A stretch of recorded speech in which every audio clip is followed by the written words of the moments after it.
Hi guys, gals, Rich back with you. So those of you that might follow my channel, I've made some inside the home self-defense videos, and I just want to go through and talk about me for a moment and some of the things that I do or don't do. So I'm an avid prepper. I don't think I'm an extremist prepper, but I'm an avid prepper. I've got a pretty good pantry of food and a generator and some fuel, a couple kerosene heaters, and a couple 100 gallons of K1 in 55-gallon drums in case the heat would go off in the middle of winter. I'm a Second Amendment. I'm a certified firearm instructor, specializing in tactical training. I'm a competitive archer and competitive firearm shooter as well. And so it just kind of fits into my lifestyle about, being a prepper, being prepared for things that may happen. I'm also an avid backpacker, and I've learned a lot of the things that will cross-reference from being a backpacker as far as lightweight gear and what you need. And today, this video, I just wanted to kind of go through and talk about a get-home bag, if you will. So I was going to go through some contents that I have in this little bag over here I'm going to show you in a second. But the one thing real quickly I wanted to talk about was I don't keep a firearm or extra magazines or ammo typically in this bag because that's always on me as a person. So it's not really part of my bag, it's just part of my daily ritual. So as of late, I've been carrying the Ruger EC9, which is the cheaper version of their LC9 platform, LC9S. Fantastic little lightweight concealed carryable firearm. I'm also a big 1911 fan and a SIG firearms fan, so sometimes, rotational in and out depending on what I'm doing, where I'm going, and how I'm dressing. I also always have with me on my person my lock blade knife. This is a Winchester brand knife that I got. Not sure who made these for Winchester. I was told Buck made them, but there's nothing that tells me that for sure, so I'm not sure. But so that's not part of my bag. But I wanted to go through my bag with you real quick. So here I have just it's a little backpack sack, if you will. It's got some backpack things, and for me, I want to go lightweight because I might end up walking back to my home or whatever and not being able to bring my car. So part of the whole process is to be lightweight. This bag hanging on a hook is 7.5 pounds. So that's not too bad.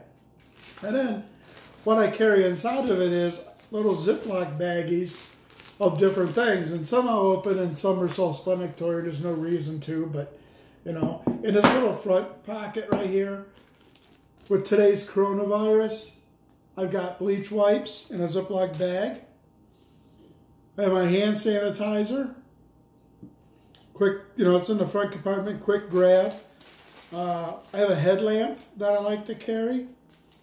And then I also have really it's just kind of a boo-boo kit, a little first aid kit. It must be a backpack, but inside of that, I've got Band-Aids, Tylenol, aspirin, Advil in a little container. I got a little medicine bottle that inside of that, it's got some Q-tips, there's some needles in there, some antibacterial ointment, things like that. I have some anti-diarrhea medicine in there, in this little backpack as well. So it's just kind of a little, oops, I got a boo-boo, It's not a trauma kit, if you will. Hopefully I get on without having to have any trauma. So I don't usually carry anything big in this. This isn't a bug out bag. It's not a 72-hour bag at home or anything like that. This is just what I carry on my person all the time. One thing I do carry is I carry these little flashlight. I like this one because it has the green and the red to help you see at night without alerting people where you are so much. So I think that's a nice flashlight to have. As well as I carry a headlamp type of light that's got a couple different beams on it. There's super bright and there's lower. That way if I'm walking at night, my hands are free. So that's pretty nice. For the front compartment, that's about it, except for I do carry a couple pins. So one is a Sharpie marker. And then I have this multi-purpose pin. It's got the stylus on the back so I don't have to touch things.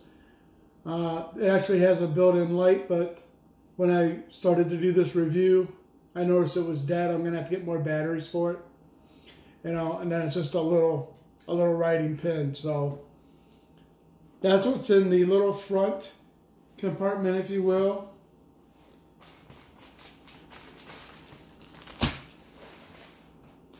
This is my water kit. We'll go into that in more detail here in a minute. I always carry an extra large size Ziploc bag. It could replace any bag if it gets tore up or whatever. And also doubles as a water carrying bag. Here is a little bag of snacks. So there's a small little bag inside this bag of trail mix. And then I got a couple Atkins bars. Got some pepperoni beef stick type of things. Just a little something, you know. I'm not going to carry a stove and backpacker meal and all that stuff when I'm only, you know, 40 miles or closer to home.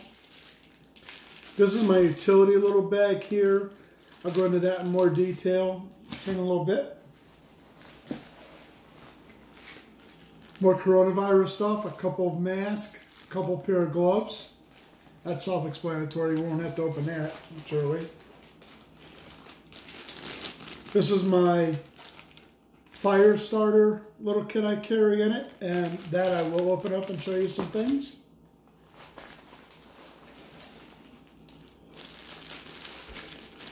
I have some 550 cord and an emergency blanket, space blanket, and a couple of emergency ponchos. Which would be, you know, not only good for wearing, but you could sit on them if the ground was wet. You can sit down and take a break or whatever. That's pretty self-explanatory. I don't feel the need to have to open that up for you. And then I have some baby wipes.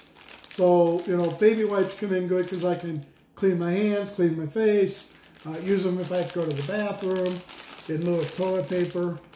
I used to carry a roll of toilet paper in there, but I just kind of changed over and I've been using baby wipes for this particular bag. So that's the whole bag. It's empty. So let's start with the fire starter. So inside the fire starter bag, I carry a secondary little knife, little Leatherman. I have in an old pill bottle, I have Q-tips that are soaked in Vaseline. The bottom of the container, like this high up, is packed full of Vaseline. And so I got these little fire starters, and if you've never seen one of these burn before, they burn really well. You can get a good 3-4 minutes of burn out of this. Got a little candle base here. So they go up really easy. You know, I've gathered up some tinder or whatever, and I'm able to light that. It's going to burn on the Vaseline first. I mean, that's a good flame. That's better than any match you've ever had, right? And so that burns for quite a while. That nice flame off of that. By having a Vaseline at the bottom of the container and the Q-tips down in there, I'm able to not get the Vaseline all over my hand like you do with the cotton balls you see People use the cotton balls, and I've done that too. Cotton ball soaked in Vaseline. But the problem is you get it all over your hands. And you're out on the go. How you get that off? So I have a fire steel in my fire kit, so I'm able to throw sparks at these if my lighter wouldn't work per se. And I could actually add a little magnesium as well to my bundle pile, my little tinder pile, to help it get going. And then I do carry a small portable knife sharpener with my fire building kit. That way I can sharpen either knife if I need to cut some tinder or whatever to help my fire get going. So that's pretty much what I carry in my little fire starter kit.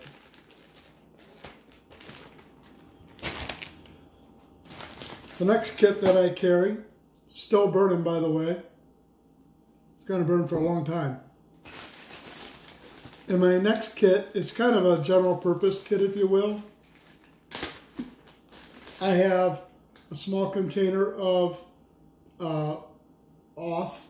Well, this is Repel actually, 40% DEET, little spritz tube. I have a backup battery charger for my cell phone. That thing I go through like once a month and make sure that it's still fully charged. That way if I'm walking or whatever and it's taking me a couple days to get home, I can recharge my cell phone at least one or two times with that.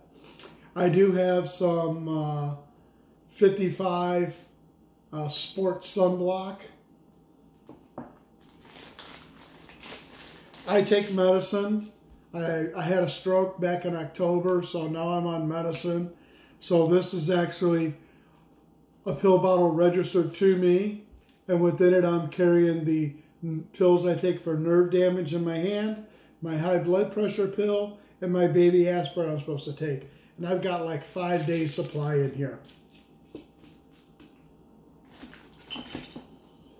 A whistle, a little emergency help me whistle, right? That's always good to have. I do have a phone charger for a wall plug-in case I find electric somewhere, and I have the cable, an extra cable to my cell phone in here to help me. I can charge my battery. I need that cable to go from my battery back up to my phone if I had to use that. I have a secondary lighter just in case the one in my fire kit ends up disappearing or gets broke or something. I have a second one.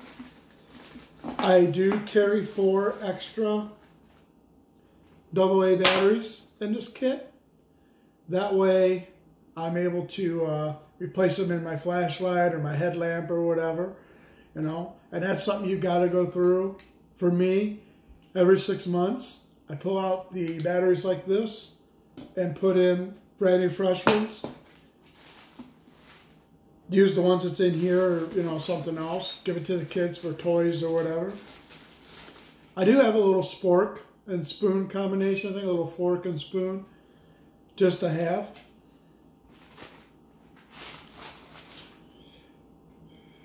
This is a little itty bitty towelette. It's like a dishwash towel, if you will. These things are excellent. I got this at Walmart. These open up really big, like a hand towel, if you will. So I think those are excellent. I actually have one of those in here.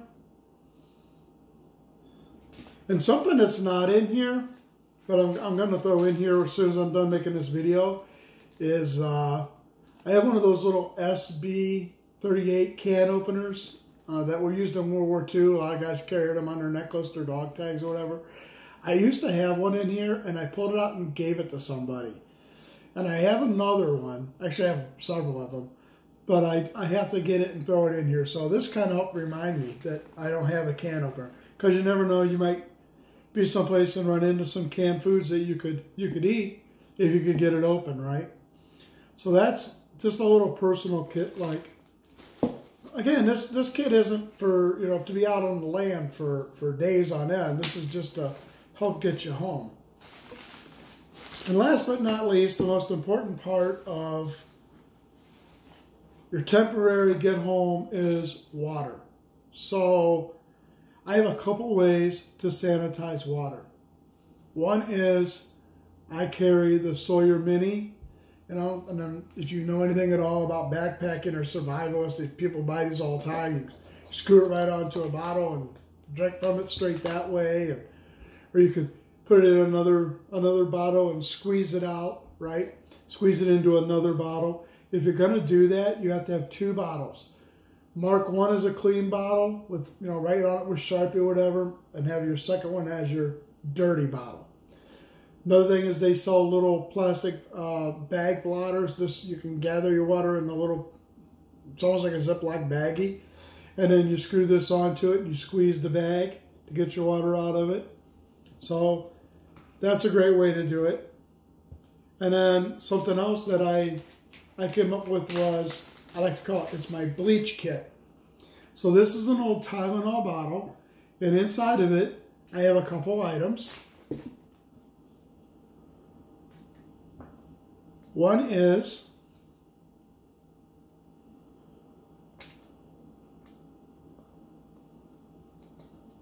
I got it packed with paper towels so nothing can get broke or shake around or anything. Help me get it out of here real quick. A little paper towel. Okay. So here I have a little medicine dropper. I got 2 of these at the drugstore for less than $3. Okay. I took a little bottle that's leak proof.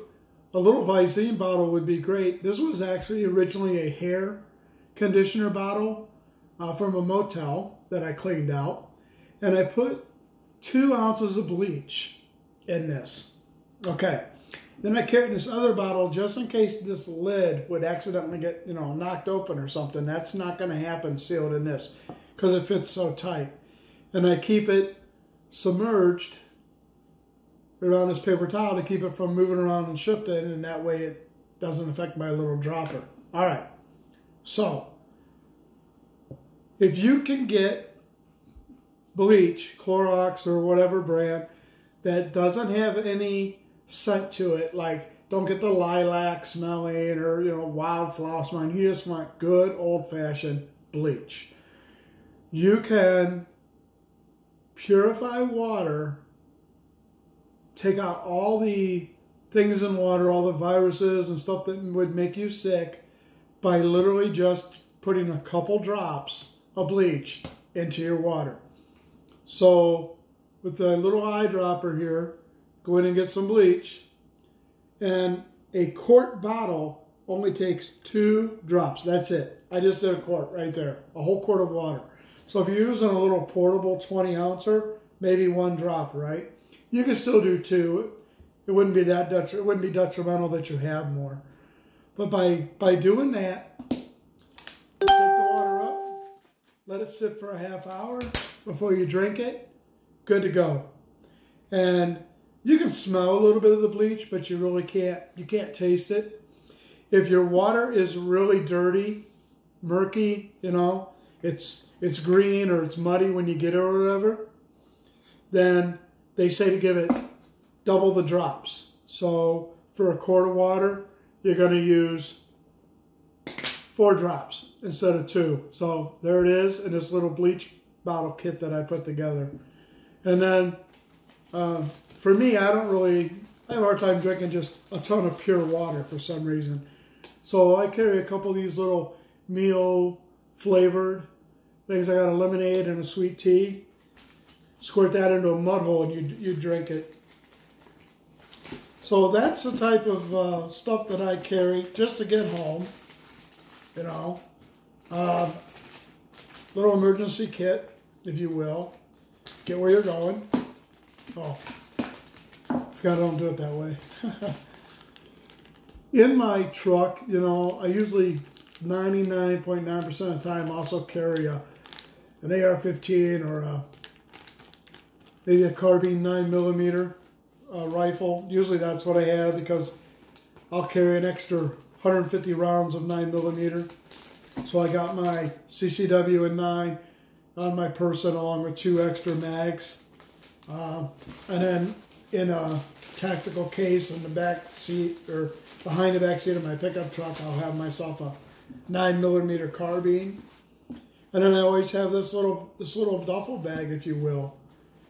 And I don't really want this bag to look like that I'm military. You know, I kind of want to blend. I want to look like a helpless little sheep wandering, lost.